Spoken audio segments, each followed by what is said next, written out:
¿Cómo sacábamos el oxígeno? Si tu carro dice que es de 2 litros, se refiere al volumen que sus pistones mueven cuando han terminado su recorrido. Y esto sucede cada vez que el motor da 1 o 2 vueltas.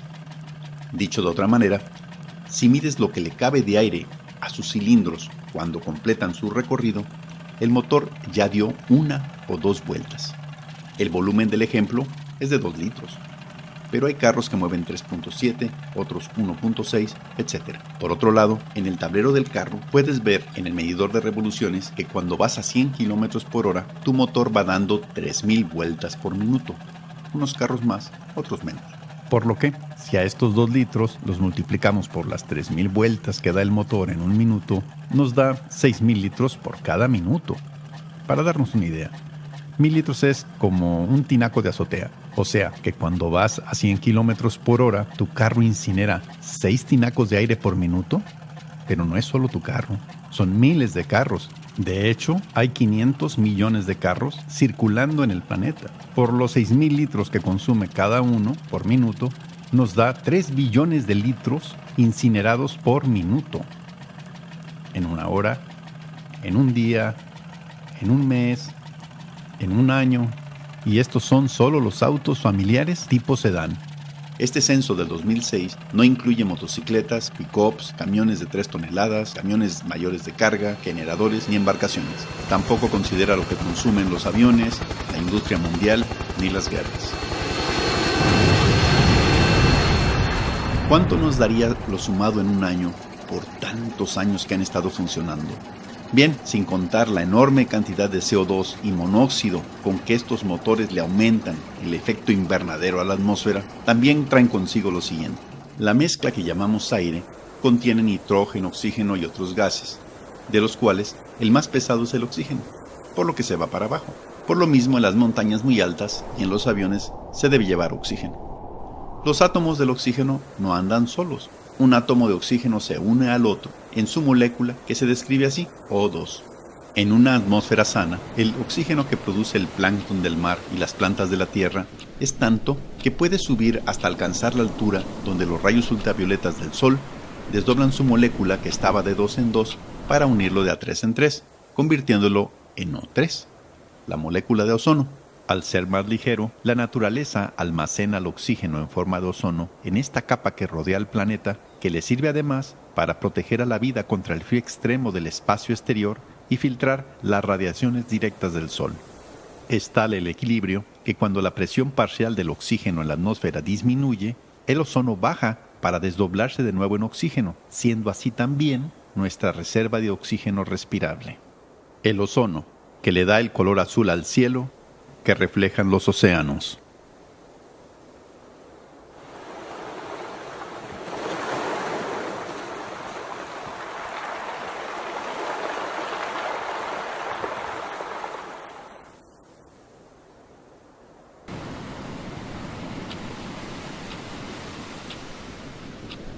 El ozono, que como ya vimos, además de absorber las radiaciones dañinas, ayuda a proteger a la vida del intenso frío espacial que en conjunto con las demás capas al calor lo retienen y lo disipan para que las corrientes de aire y las marinas lo distribuyan, manteniendo así los ciclos indispensables para la vida en el planeta.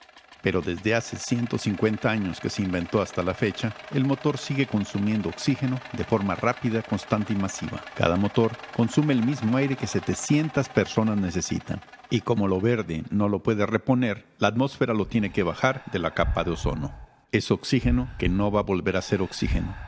No hemos sentido su falta todavía porque la capa de ozono se está adelgazando un 40% en el polo norte y un 60% en el polo sur.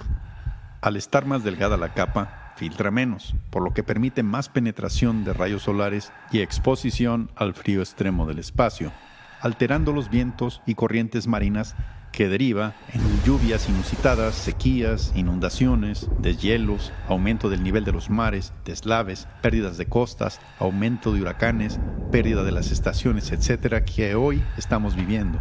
La atmósfera puede procesar el oxígeno y el dióxido de carbono de la humanidad y de todos los demás seres vivos, pero no los de sus motores.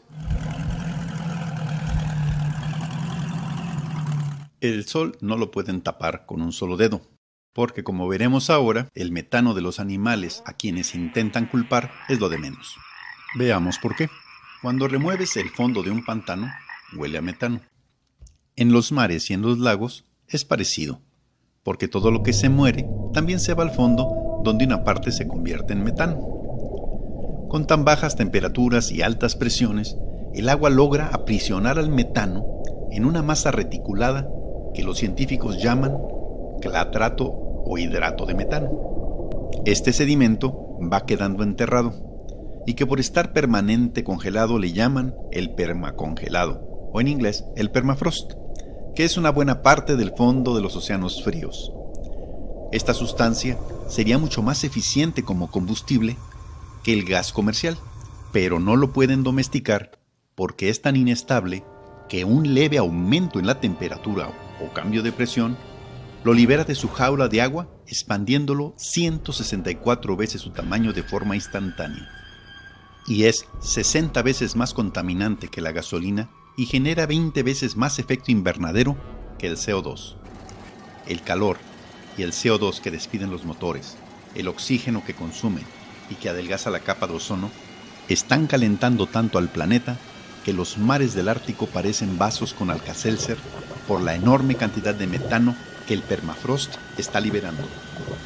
Esta locura mundial permite que en los inmensos lagos de Siberia puedas en cualquier lugar perforar el hielo para encender tu fogata de metano.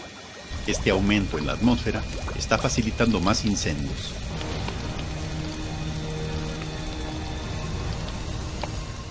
En tu cuerpo, cuando siente que te quemas, tu gobierno, que es tu cerebro, reacciona inmediatamente obligándote a quitar la mano.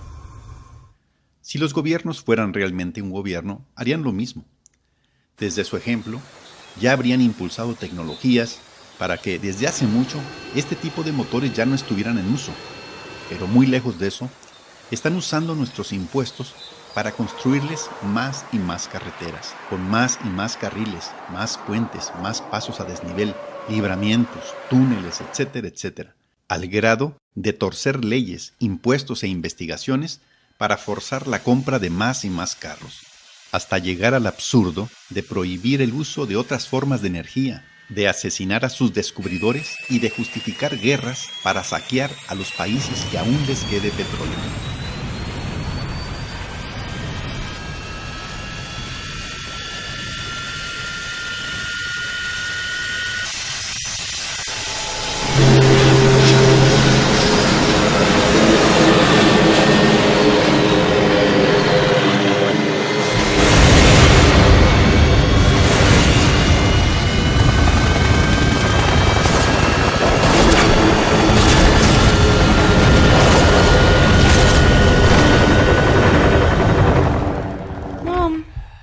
El aumento de metano en la atmósfera está multiplicando el efecto invernadero, causando que más y más metano se libere en la atmósfera, disparando muchos efectos que están fuera de nuestra visión, de nuestros conocimientos y mucho más lejos aún de posibles soluciones tecnológicas.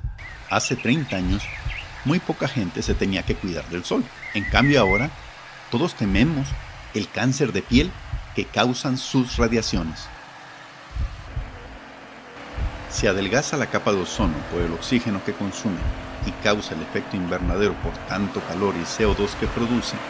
¿Por qué lo seguimos usando? Sí, los clorofluorocarbonados de los aerosoles también la afectan, pero ¿por qué no se habla de su causante mayor?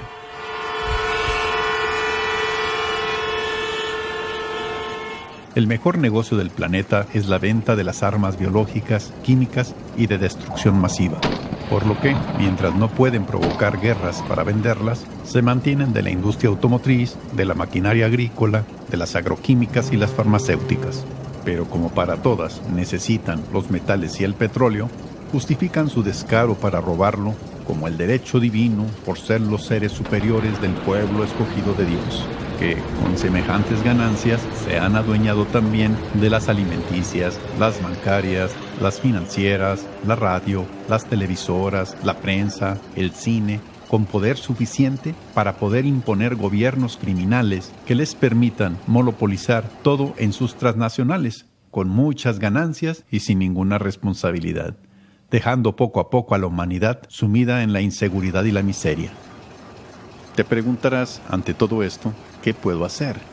Si en todas las escuelas se diera educación verdadera, todas las escuelas serían buenas. Si consumimos local, si andamos en bici, si trabajáramos cerca de nuestro hogar o de nuestra familia, compartiendo nuestra actividad y transporte con nuestra familia y nuestros vecinos, si fabricáramos cosas tan durables y eficientes que solo se produjesen una vez, si la reserva petrolera se dejase como tal solo para avances trascendentes, si el ejercicio fuera productivamente saludable, si la noche la usáramos para dormir y descansar, si nos acercáramos a nuestros amigos, a nuestros seres queridos, comiendo rico y sabroso, sin química cancerígena, si nuestro verdadero éxito fuese tan solo disfrutar del buen vivir, tal y como lo lograron nuestras culturas originales, armonizar civilización y naturaleza.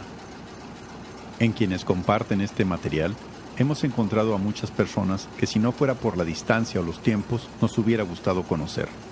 Pero si quieres ser parte de este empeño, con tu tiempo, arte, trabajo, dinero o ideas, hazle clic aquí.